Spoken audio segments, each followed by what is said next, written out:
Thank you, Michael. Good morning, beautiful people. My name is Emily Laugesen. As a visual description, I'm a white woman with brown hair and glasses, and I'm wearing a bright green shirt and a gray jacket. I'm so delighted to serve as the worship associate today, and this morning, call us to worship. I invite you to take a breath with me and center yourselves fully in this moment. We gather on this cold January day, seeking the warmth of community, trusting in our shared commitments to promote justice and seek peace. We come with hearts filled with joy and weighted with worry for all that we face in these coming days. And we gather to remember we are not alone. We join a cloud of witnesses, a legion of ancestors who remind us that countless people before us have faced perilous times. We gather to remember, in the words of Dr. King, that human progress never rolls in on wheels of inevitability. It comes through the tireless efforts of those of us who know that the time is ripe to do right. Though we may be tired and weary and worried, may this time together renew our spirits and call us ever forward to resist the forces of oppression as we build beloved community grounded in liberation and love.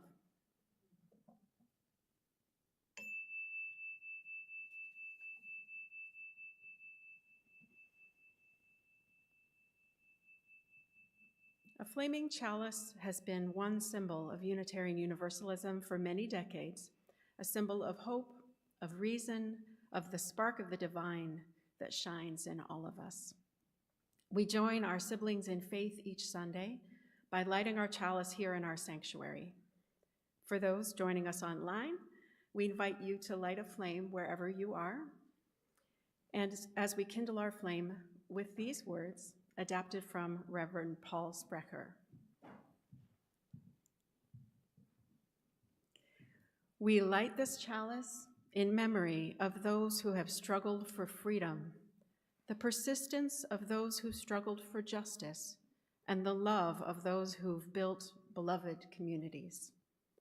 May this light reflect the light of all those who've come before us, shining the way to the path of justice and the love we seek. And now please rise in body or spirit for our opening song, number 1017 in the Teal hymnal, Building a New Way.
morning, everyone.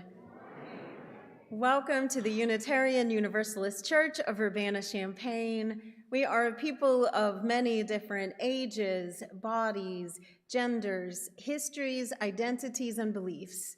We are united in our commitment to our mission to build community, seek inspiration, promote justice, and find peace. My name is Reverend Beth Monholland. My pronouns are she, hers. I'm a very short, middle-aged white woman with dark curly hair, wearing a clerical robe and beautifully colored stole. And it is my honor and joy to serve as the lead minister to this congregation and to join Emily in welcoming all of you here in body, those joining us online, to today's service. On this Martin Luther King Jr. Sunday, in a month where we are exploring resistance, I hope all of you will find something in today's service that feeds and nurtures your spirit for the days to come. If you are a visitor today, I want to extend a special welcome to you. Thank you for choosing to share your Sunday with us. And if you'd like to stay connected and learn more about this congregation, please fill out a welcome card and drop that in the offering plate later in the service. If you'd like to be added to our email list, indicate that there as well. As I said, we are a congregation of all ages, which means we welcome the noises and distractions that kids can bring into a Sunday morning. Kids are always welcome to stay here in the sanctuary for the entirety of a service, although we will have our Faith Development Sunday morning classes beginning again next week. So today, everybody stays together. But no matter your age, if you need to keep your hands busy in order to listen a little better, you're welcome to grab our coloring and activity packet. Just in the entryway, there is a bin of those. And if for any reason this morning you are feeling crowded and need a little more space, want to stretch your legs, or just to attend to your body, you're always welcome to join the live stream of the service that is happening in Fellowship Hall. And if there's families here with very small ones, we do have a nursery that is on our lower level available today for kids 5 and under. And with that, I want to welcome you once again and invite you to greet each other. If you're joining us online, drop a hello in the YouTube chat. And if you're here in the room, I will ring our chimes and invite you to turn to a neighbor and wish them a warm, warm good morning. We all need all the warmth we can get today. I will ring the chime to bring us back together.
Thank you, everyone, for those warm and energetic greetings.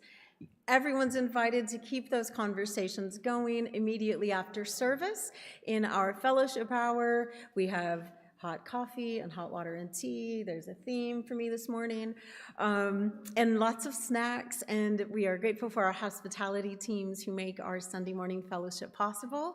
And everyone, visitors and friends alike, are invited to join us right after the service. Today, on this Martin Luther King Jr. Sunday, as again I said, we continue to talk about resistance. I want to lift up the fact that the ongoing federal attacks in Minnesota, and specifically in Minneapolis, are taking place Later this week, there will be an interfaith gathering in Minneapolis.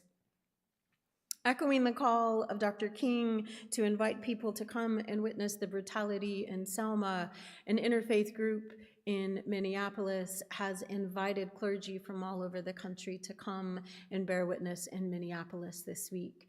They are doing trainings for that. People are registering to go, and that includes many, many Unitarian Universalists. Wherever we are, though, the forces of oppression are in our own communities.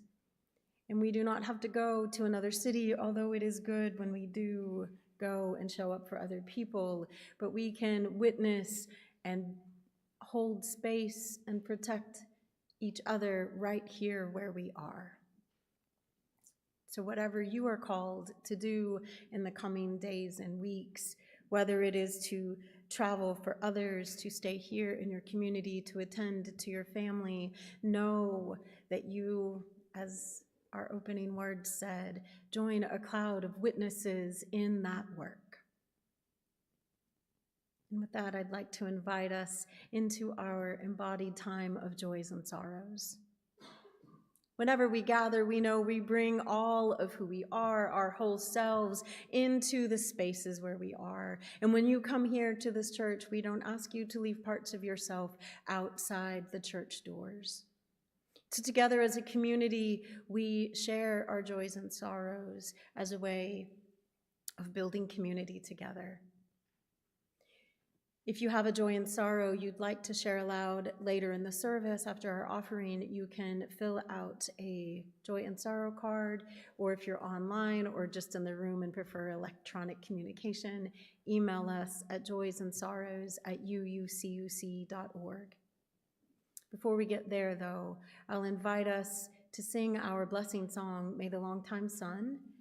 And if you feel moved today, you may come up to the chalice table or the center back table and light a candle this morning for all that you and those you love are carrying. We trust that this time together lightens our sorrows and multiplies our joys. Let us sing.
In April of 1963, Dr. King joined a coalition of activists to protest segregation in Birmingham, Alabama. He was arrested, ostensibly for marching without a permit, and imprisoned in the Birmingham jail. While there, 8 white religious leaders in the South made a public statement of concern, claiming to support the ultimate goals of King's work, but questioning the methods of the movement. King wrote a letter in response to that public statement, and while he wrote it more than 60 years ago, it still rings true today. If you've never read the full letter, take time this week to do so. This morning, we'll share a short excerpt that speaks to the majority of us here in Urbana-Champaign. Dr. King wrote, "I am cognizant of the interrelatedness of all communities and states. I cannot sit idly by in Atlanta and not be concerned about what happens in Birmingham. Injustice anywhere is a threat to justice everywhere. We are caught in an inescapable network of mutuality, tied in a single garment of destiny. Whatever affects one directly affects all indirectly. Never again can we afford to live with the narrow, provincial, outside agitator idea. Anyone who lives inside the United States can never be considered an outsider anywhere within its bounds. I must make 2 honest confessions to you, my Christian and Jewish brothers. First, I must confess that over the past few years, I have been gravely disappointed with the white moderate. I have almost reached the regrettable conclusion that the great stumbling block in the stride toward freedom is not the white citizens' counselor or the Ku Klux Klanner, but the white moderate, who is more devoted to order than to justice, who prefers a negative peace, which is the absence of tension, to a positive peace, which is the presence of justice, who constantly says, I agree with you in the goal you seek, but I cannot agree with your methods of direct action, who paternalistically believes he can set the timetable for another man's freedom. Shallow understanding from people of goodwill is more frustrating than absolute misunderstanding from people of ill will. Lukewarm acceptance is much more bewildering than outright rejection.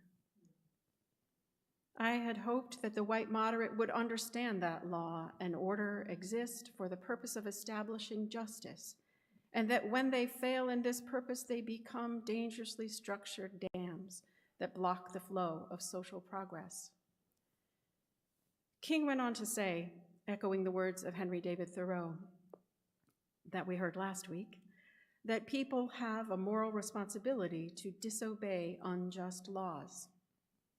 Then he wrote, we will have to repent in this generation not merely for the hateful words and actions of the bad people, but for the appalling silence of the good people. Human progress never rolls in on wheels of inevitability. It comes through the tireless efforts of those willing to be co-workers with God. And without this hard work, time itself becomes an ally of the forces of social stagnation. We must use time creatively in the knowledge that the time is always ripe to do right. Now is the time to make real the promise of democracy and transform our pending national elegy into a creative psalm of human dignity.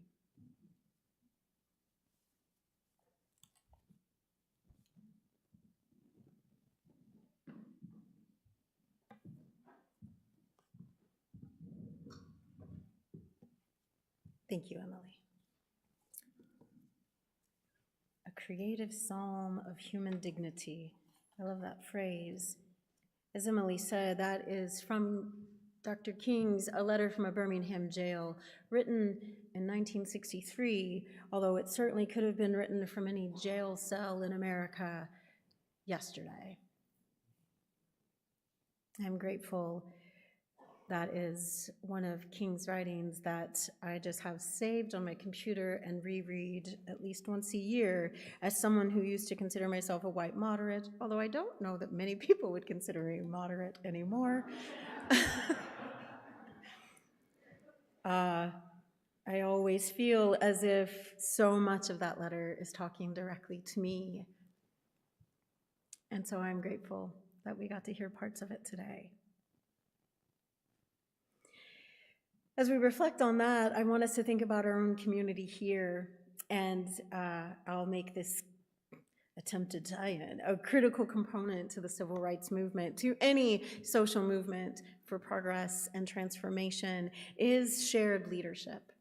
And what I here in the context of our Unitarian Universalist congregation will call shared ministry. And while King became the face and the voice of the movement, there were thousands of people doing the work on the ground in towns and communities all over the country for decades before him and the decades since him. And we also in our congregation have a commitment to shared ministry, and that while I, as your lead minister, do indeed get to stand up here every week and talk to you, all together, we all contribute to the mission and ministry of this church. In just a couple of weeks, we'll begin our annual pledge drive, inviting folks to contribute financially to the church for our 26-27 church year. And so, as part of being transparent and thanking you for all that you do, I want to let you know where we are in our current church year, which is, it's January, I don't know how that happened, but it did, is now, the church year is about halfway over. And our operations budget this year, and I'm using very round numbers here, everybody, is about $642,000. And about 517 of that comes from your pledges. The majority of the operations and the work of this church comes directly from your pledging contributions. And when I checked yesterday, we had received about 71% of those pledges, so yay. 50% through the church year, 71% to fulfilling our pledges. I think that is wonderful, and thank you. Thank you all for your ongoing generosity. But what do all of those pledging dollars make possible? So much that you don't see.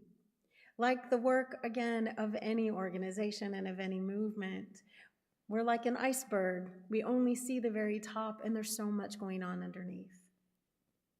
So some of what your $517,000 of pledges is making possible right now is the fact that our faith development program has more than 60 adults participating in small groups, that there are nearly 70 children and 41 families registered for our Sunday morning classes, including 14 teenagers who are participating in our first coming of age in about 5 years.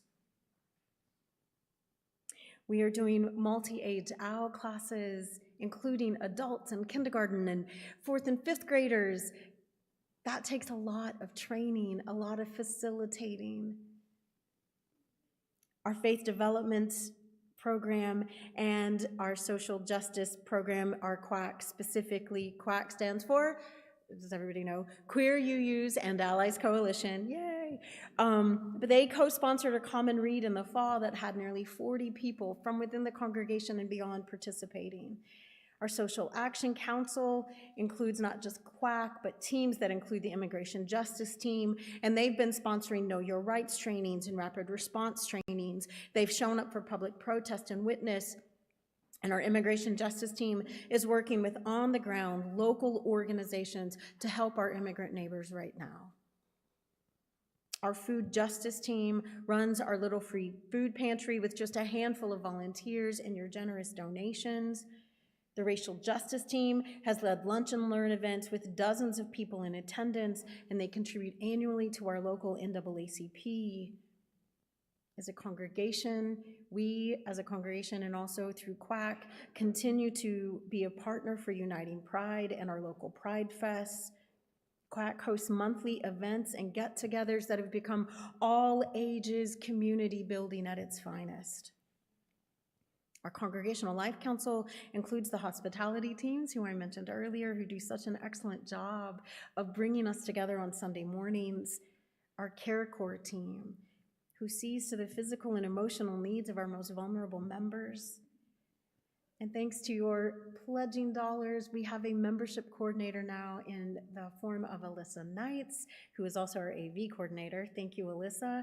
But Alyssa's been working with me and Sue Stock to revitalize our new member class and to facilitate it, and they've been following up consistently with members and visitors to ensure people are connected in meaningful ways to this church and how they want to be. It's dozens of people, staff and volunteers, live our mission and share in the ministries of this church in meaningful ways each and every week. And in these troubled days, when authoritarianism's on the rise, having a thriving, progressive church community where people find belonging and purpose is more important than it maybe has been in most of our lifetimes. Your time, your energy, and yes, your dollars make all of this and more possible. So for the ways you share in the ministry here, I want to give you a sincere thank you. Thank you. And then I'll invite Emily to come up and talk to us a little bit about what's coming up in the coming days and weeks, and then invite us into our offering.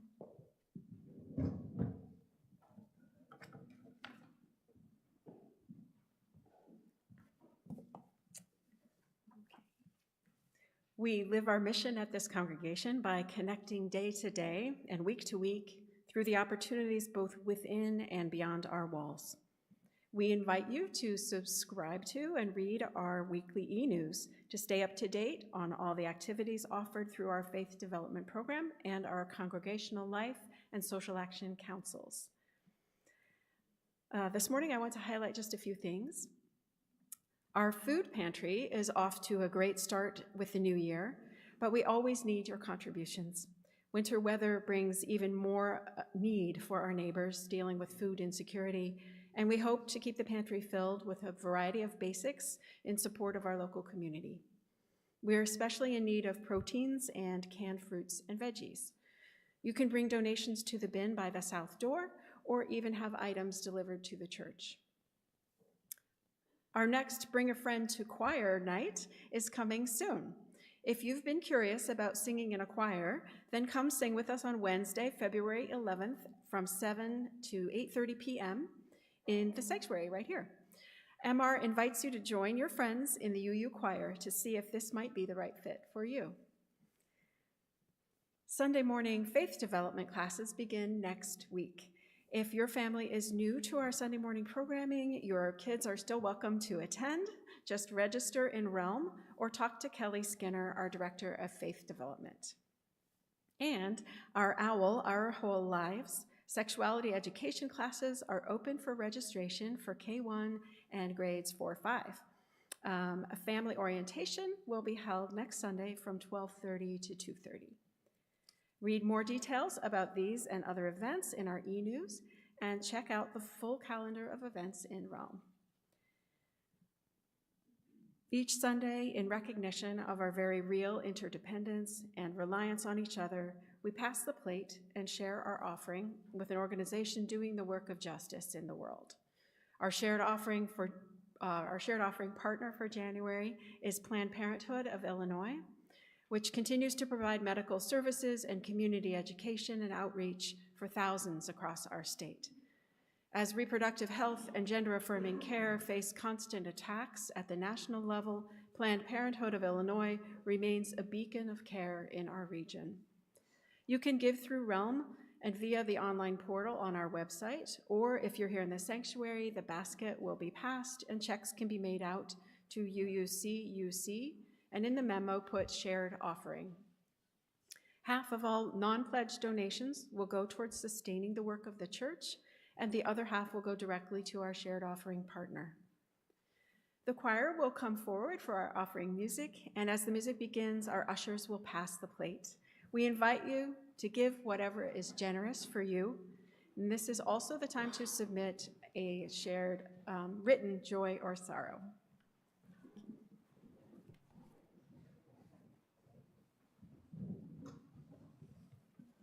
Good morning. My name is Miguel Roland, known here as MR, and my pronouns are he, they. I'm a 5-foot-tall Hispanic person with black hair and brown eyes, and I'm wearing orange and blue. Go Illini, Chicago Bears play today too. And I have the honor of conducting this group of musicians behind me. Today we'll be enriching the service by singing an anthem entitled "We Are the Future" by composer and choral educator Dr. Kenny Potter. I believe the pink slips that you were given are the text, that's the text for this piece. Before we sing, I want to share a story from my full-time job as an elementary music teacher here in Champaign.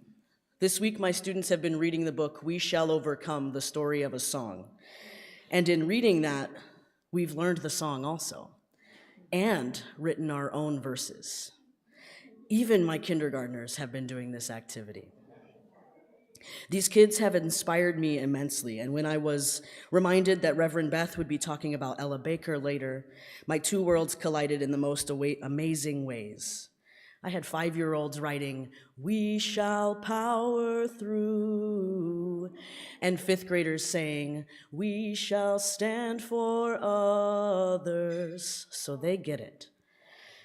But in the spirit of African American civil rights and human rights activist Ella Baker, I'll share this as I was inspired to do so yesterday while sitting at my desk at school. I wrote, "Creative futures, collective power. We are the future.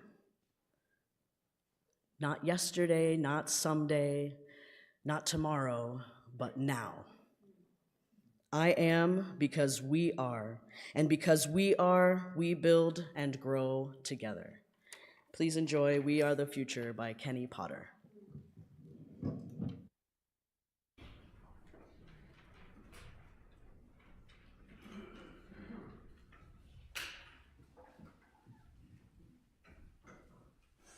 Together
thank you all. Thank you, choir, and Miguel, and Michael. Thank you for your generosity, dear ones, and thank you for sharing your joys and sorrows. We have a lot, because man, the world is a lot.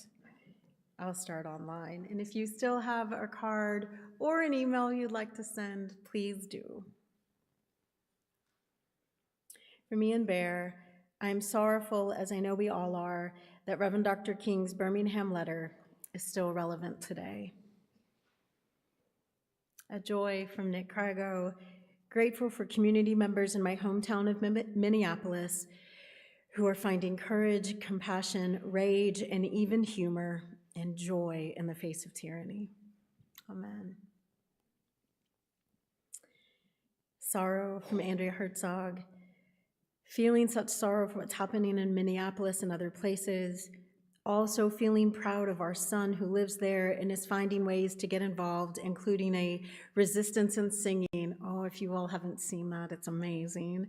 A resistance in singing group, praying that he and others are safe during this tumultuous time. And then a joy from Chris Hanauer, a skating joy.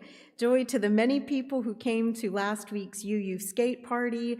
It was a wonderful time for everyone. If you ever want to experience true happiness, watch Dan Urban zip around the rink while the Sugar Hill Gang plays in the background. Oh, man, I am sad I missed that. And then cards from folks in the room. From Natalie Danner, thank you to the 28 people who came out in person and virtually to participate in the UU Winter Common Read. They came from as far away as California and Florida. We had such good conversations about social change and our role in it. And echoing that from Cindy Ingold, feeling inspired to be part of the UU Common Read Social Change Now. Much gratitude to Natalie Danner and Pat McClard for leading. From Christine Cahill, I'm resisting despair in several ways. One small thing I'm doing is writing postcards to swing states. Will you join me? I have packets ready to go, including stamps. Look for me in Fellowship Hall after the service. I'm wearing a lavender mask. Wave your hand, Christine, for those in the room to see you. Thank you for doing that. A sorrow from Alice Smith. A sorrow for the death of the Stop Cop City activist Tortuguita. For the death of Stop Cop City activist Tortuguita 3 years ago today, and a joy for continuing their mission to stop police brutality everywhere. Rest in power, comrade. From Melissa Watson, I'm so grateful for good friends growing together and all they do for us. From Owen, who shares, I'm going bowling with my friends today. Amen. He also wrote a really cool picture. Owen helped me light the chalice earlier, and I'm grateful for him. From Dar, such a joyful morning for Dan and me. Our dear friend Alicia joins us here today. Yay, visitors. And this is a sorrow from Anonymous. PTSD symptoms have been especially bad lately, and I'm struggling. Another sorrow from Anonymous. Sadly, a friend has taken her addiction recovery a step backward. I continue to hope she takes steps forward again soon. A joy from Hannah. A joy for becoming a public defender and getting a new apartment in that community. Congratulations, Hannah. I know you're here somewhere. That's awesome. From Susan, we are celebrating that my aunt's test came back cancer-free. Oh, congratulations. And for Mike Rupsh, and I will check my emails one more time.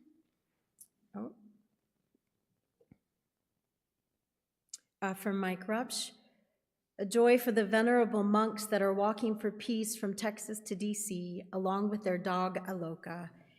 More than 10,000 people have lined up on the roads to be in their presence. Amen. And then one more from online, from Jenny, who says, My wonderful husband had open heart surgery a few weeks ago and has rocked his recovery. He continues to do well and hopefully can return to work in a few weeks. We are so blessed. Thank you, everyone that kept him in your thoughts. It's from Jenny Stevenson. Oh, they keep coming. And then from Lily, I am joyful because joy in the face of adversity is resistance. Amen. And that's the last one, and feels like the appropriate joy and sorrow to end on, joy as resistance, which could have been one of my messages in this sermon series on resistance. Today is about creative resistance, though. And you all, I have way too much. First of all, as MR mentioned, I want to lift up the work of Ella Baker, who is one of my heroes. And we could just do an entire year just on Ella Baker's work. But I want to lift up several people. But I want to start with this story. And I'll start with a story about my grandmother, as I often do, because she is my North Star. So my maternal grandmother, who helped raise me, and some of you know this, in eastern Kentucky and Tennessee, was a wonderful woman, but also didn't live in a place with running water or electricity until well into the late 1960s, early 1970s. So just let that sink in for a minute. But this story is about when I was in college, so probably about 30 years ago, around this time, during Martin Luther King Jr. Week, I was talking to my grandmother on the phone, as I did back then once a week, and I said something about something we were doing in my college to honor MLK, and my grandmother said, he was a wonderful man, and he did a lot for Black people, and I'm so glad he has his own holiday now. And then she paused and said, but he never did anything for me. And she wasn't saying it as a criticism, but as what she understood to be a fact, and I, in my newly educated 20 or 21-year-old self, was like, oh, let me correct you. Probably nicely, I hope it was nicely. And actually, I ended up telling my grandmother what I had learned about King's work with the Poor People's Campaign, and how his work in fighting racism and working with unions, and then traveling in many places in Appalachia, starting with a visit to Knoxville in 1957. Knoxville, by the way, Knoxville, Tennessee, for those who follow college ball, you'll know it's where the University of Tennessee is. But it's an hour south of where my family lived. And I said, he visited Knoxville, Mama. He went to the Baptist churches there. He worked with people in Knoxville and in Virginia and North Carolina. And I went on to say, every time he went there and folks would say, let me show you my people, he became more and more horrified at the conditions of America, and recognized that the conditions of racism that kept Black people as second-class citizens for centuries, well, as no citizens at all for centuries, and second-class citizens for a century since the end of racism, was overlapping with the very systems that also kept other people poor. And his Poor People Campaign, which was born in 1968 as an effort to bring together truly multiracial organizations from around the country, not just the Southern Christian Leadership Council, for which he was the leader, but also the NAACP's work, union organizing work, women's rights work, all of that brought people across racial coalitions and racial divides together to say, also the anti-war work, I cannot forget to mention that, to say the conditions of capitalism, of a few people getting rich on the backs of everybody else, hurts us all. And I said, that's actually why people decided to kill him. Because it was one thing if he was arguing for his own people, but when he started saying, all people are my people, then he had to go.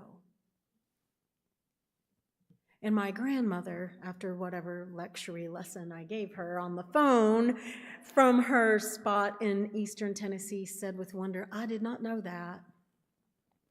I did not know I was one of his people. And my grandmother was born in 1925, just 4 years before Dr. King was born. And she didn't know a lot about the civil rights movement, partly because of the conditions of poverty that kept her life very, very small. They didn't have a TV until the 70s. They didn't have, as I said, access to regular electricity in any of the itinerant places they moved to. So many people, like my grandmother, didn't have access to information. We don't have that excuse in 2026. We've got the internet and powerful computers in our pockets. And so while my grandmother 30 years ago could maybe be excused for not understanding the breadth of King's legacy and the breadth of the civil rights movement as a human rights movement, those of us today who still believe those myths don't have much of an excuse at all. And so I want to think about what some of those myths are, the myths that keep us from engaging fully in resistance, because we have to resist the mythology that says only a great savior and a great leader will be effective. Only going out and marching in the millions will make change. None of that is true, because before any of the marches happened, what happened was decades of organizing, decades of on-the-ground grassroots work, decades of people coming together and saying this isn't right and we can do something about it. The other thing we have to resist is the notion that we, particularly, and I'm looking around the room and it's majority white, that we white people were somehow always on the side of the civil rights movement, that we always approved what King did. That's a lie.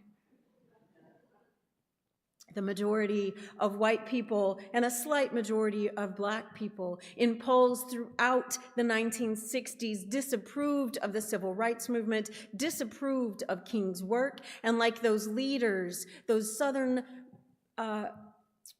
white leaders who wrote to King and said, look, we like your goals, but not how you do it. Can't you just ask more nicely for people to stop killing you? That's what they were saying. That's what we're always saying when we tell somebody who's oppressed, do it the way that makes me comfortable. Ask nicely to not be killed. The majority of people didn't agree, but part of why they didn't agree was because our government, our federal government and state governments had a deliberate misinformation campaign. There were billboards all over the South that said King was a communist. They had pictures of people learning how to register to vote and put a sign on it that said communist training. That was the misinformation that was being spread. And so we have to resist whatever that misinformation is now as well. We have to resist the myths, and we have to resist the lies, and we have to resist our tendency to want to be comfortable. What we are being asked to do to create justice and love is discomforting to all of us. But it's work worth doing. Because the alternative is that we're just all gonna die under tyranny. When I introduced this message series on resisting tyranny, I said what we need to do is root in our values, connect with people who share those values, discern our power and risk, and then take action. Or as Timothy Snyder, the historian whose work I introduced last week, says, be courageous in whatever ways we can be. And there were so many people who were doing that work of what were their values and asking, as Ella Baker, the great civil rights leader, asked, who are your people? Who are you with? And being with them. But we have to grapple with how things are, how things have been, how they are now, in order to know. Because the current reality is that it doesn't matter who's in the White House. The current reality is it doesn't matter that the current resident of the White House is, let's face it, a longtime racist, a longtime narcissist, and a predator. And I don't believe people are evil, but he has carved out a space in his soul for evil to live. But he is not the reason. that there are federal agents attacking people in Minneapolis right now. He is not the reason that we have disappeared hundreds of people in this country. He's not the reason. The reason is that we keep electing people who are okay with that. That we keep creating policies that let rich people get richer and the rest of us get poorer so that we might maintain a little bit of comfort where we are. And we can't say it's us and them. It's all of us. We all have a responsibility. And so it doesn't matter who's in the White House any more than it mattered in 1968 and in 1963 or in 1929 when King was born. In 1929 when King was born, and the FBI already had a file on his family because they had decided post-World War I that Black church people who were agitating for freedom were a problem for America. It doesn't matter if we don't get at the white supremacy that underlies the very foundation of our nation and that every single one of us has internalized in some way or another.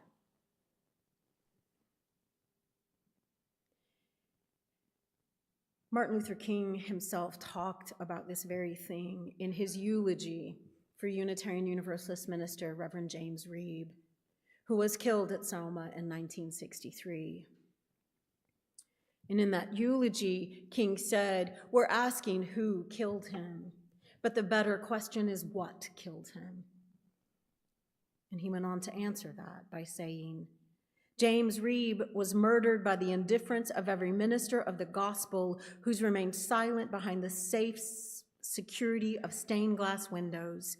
He was murdered by the irrelevancy of a church that will stand amid social evil and serve as a taillight rather than a headlight, an echo rather than a voice. He was murdered by the stale bread of hatred and the spoiled meat of racism. He was murdered by the timidity of a federal government that can spend millions of dollars a day to keep troops in South Vietnam, yet cannot protect the lives of its own citizens seeking constitutional rights. So in his death, James Reeb said something to each of us, Black and white alike. His death says that we must substitute courage for action, says to us that we must be concerned not merely about who murdered him, but about the system, the way of life. We must question that so that his death was not in vain. The way of life in America is hard for a whole lot of us to accept. And for at least 10 years now, I've been hearing, this isn't America. This isn't America. This isn't America, pointing at whatever atrocity is currently arising. And for about 10 years, I've been saying to myself and anyone who wants to hear me say it, this is America. And we have to face that with the creative tension and love in our hearts in order to make America not what we think it has been, but what we hope it can be. We have to see, as King said, the roots of racism that are deep in this country. King wrote, "There is another thing closely related to racism that I would like to mention as a challenge. We are challenged by poverty, and there is nothing new about it. But what is new is that we now have techniques and resources to get rid of poverty. And the real question is whether we have the will. This is the question facing America. Ultimately, a great nation is a compassionate nation, and America has not met its obligations and its responsibilities to the poor." Racism and poverty are deeply, deeply connected in our country. We created the system of slavery that existed here. We are deeply, deeply invested in keeping people poor, no matter their skin color, but especially if they are Black and brown. And so to face those realities, to look at our past and our current situation with honesty. It takes community. It takes clarifying our values. And rooting in our values and connecting in community is what resistance requires. And another person who did just that was Fannie Lou Hamer. How many of you know Fannie Lou Hamer? Ooh, not enough. Good. I get to tell you. Fannie Lou Hamer was born in 1917 to poor sharecroppers in Ruleville, Mississippi, where she lived all her life. She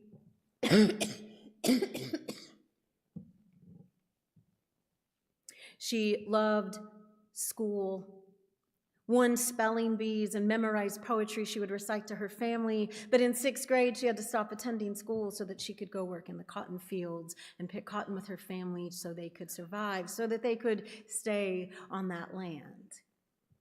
And at the age of 45 in 1962, Fannie Lou Hamer found out that she, as a Black person, had the right to vote.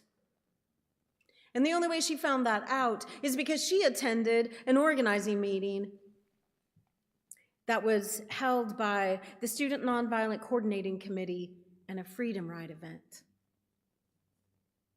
She and 17 others heard that they had a right to vote, and they agreed to get on a bus and go and try to register to do just that.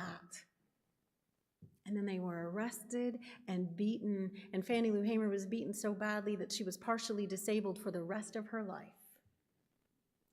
And that did not stop her from continuing to register to vote. It did not stop her from joining the registration movement. It did not stop her from becoming a community organizer. It did not stop her from forming the Mississippi Freedom Party, and it did not stop her from giving a speech at the 1964 Democratic National Convention demanding that the Mississippi Freedom Party have a seat at the table, despite the fact that none of the white people and most of the Black people there respected her or wanted her to speak and give her story, but she did. She also wasn't stopped from sharing that story on live TV, despite the fact that President Lyndon Johnson, afraid that it would rile up too many Southerners, preempted the convention coverage by giving a speech of his own. But the news, can't remember if it was ABC or NBC, was like, that was really good, let's air it later. And they did, and even more people watched it than otherwise might have. Fannie Lou Hamer spent the last 15 years of her life organizing people, fighting for the rights of farmers, for people to join unions, for women and men of color and women of all colors to be able to write for their rights.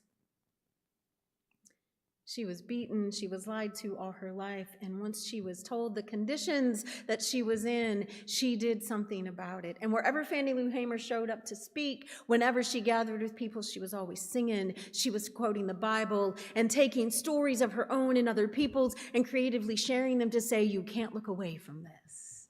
Her resistance, her creative resistance was born in her lived experience and her amazing personhood. But Fannie Lou Hamer would tell you herself she wasn't unique. Anybody could do it if they were shown the way. And another person who absolutely believed that anybody could do it, was part of the reason that Fannie Lou Hamer learned about her right to vote at all. Because that Student Nonviolent Coordinating Committee and Freedom Ride movement was born because of the efforts of Ella Baker.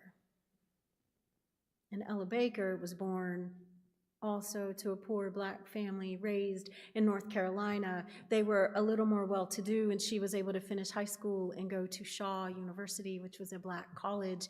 And in the late 1920s, she moved to New York and started to work. She got connected with folks in the Harlem Renaissance. She got connected to the burgeoning NAACP movement. And when the Wall Street crash happened and the Depression crushed the country, Ella Baker looked around and saw the conditions that everybody was in and said, this is unacceptable.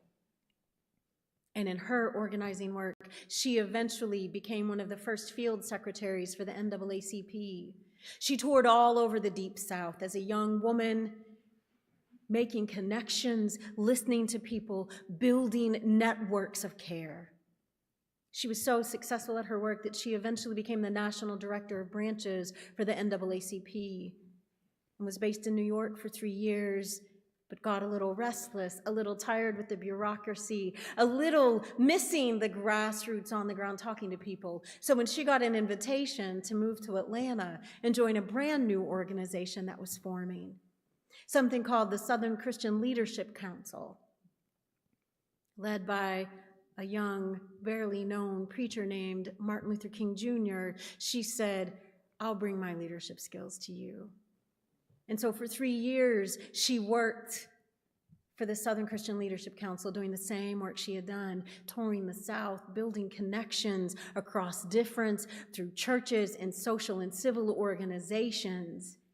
But she was also frustrated with that leadership that was fairly typical model of leadership, very top-heavy, very much learned men who didn't necessarily want to share their power with women and really didn't want to share their power with poor people. They wanted to help them, not be with them. And Ella criticized them regularly for that. And in 1960, 3 years into her work with the SCLC, when she heard about a group of university students in North Carolina who staged a sit-in at a Woolworth counter, she said, "I got to go meet these people." And she went back to Shaw University and organized a conference, convinced the SCLC to put up the money for it, and invited university students from all over the South to come and just talk about what they cared about. And the SCLC and the NAACP were excited about that, and they hoped all those young, burgeoning leaders would join them, and some of them did, but what Ella challenged them to do was to think about what they wanted. What is the work that was in their hands to do? How could they empower themselves to do it?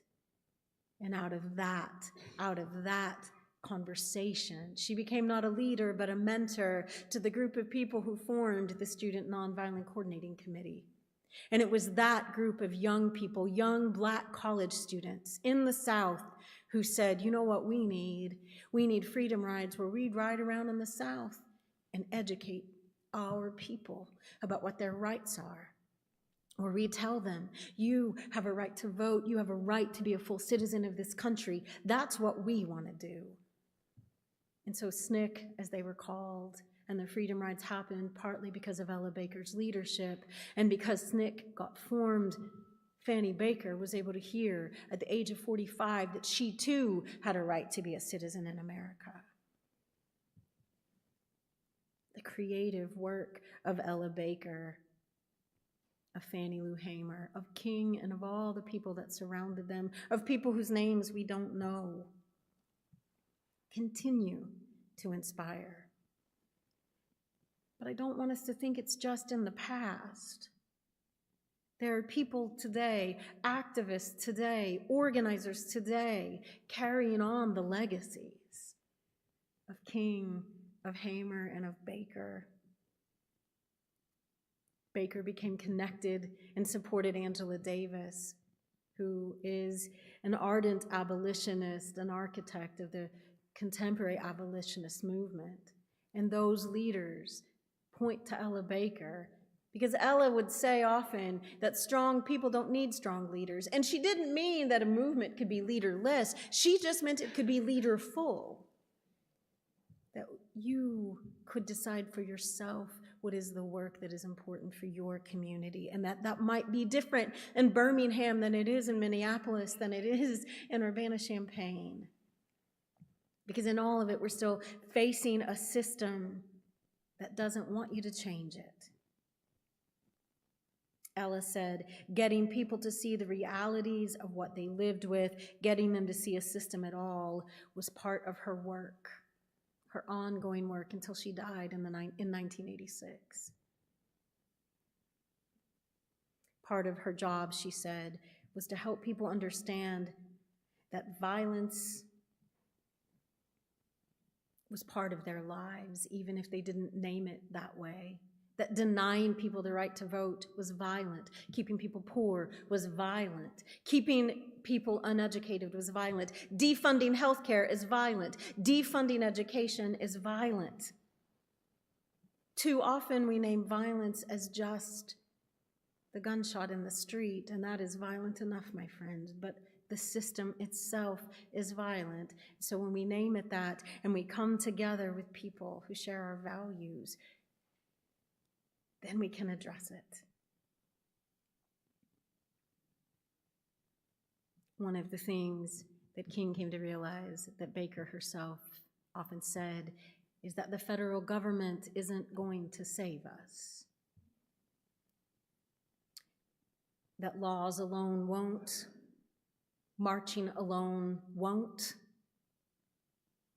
letter writing alone won't, but all of it together will shift the system. So can you write postcards with Christine? Can you show up and feed people? Can you join a protest? Can you commit to church, to the community building across difference? That is the thing that will save us. Because we won't all be Martin Luther King Jr.'s and Ella Bakers. I don't think my name is going to be remembered in any history book ever, and nor do I want it to be. I want it to be remembered the way I remember my grandmother, in my heart. I want to be remembered for the work I do with people, not for them. I want to build connections and networks and ask myself again and again, who are my people? And know the answer to that. And maybe all of us, as we ask that question, will have moments like my grandmother all those years ago, surprised at the answer. I didn't know I was his people. Now you do. We are each other's. And that is the source of our resistance. Know your people and be mine. May it be so, and amen. I will ask us, in the spirit of all of our ancestors and all of our contemporary comrades who continue to resist, to rise in body and spirit, and sing hymn number 149, Lift Every Voice and Sing.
May you connect with your people this week. And may your people root you in your values, remind you you are loved, and as I feel like we can never say enough, that you are not alone. We'll extinguish our flame this morning with our words from Reverend Elizabeth Sully Jones. They're in your order of service and on the screen. We extinguish this flame, but not the light of truth, the warmth of community, or the fire of commitment. These we carry in our hearts until we are together again.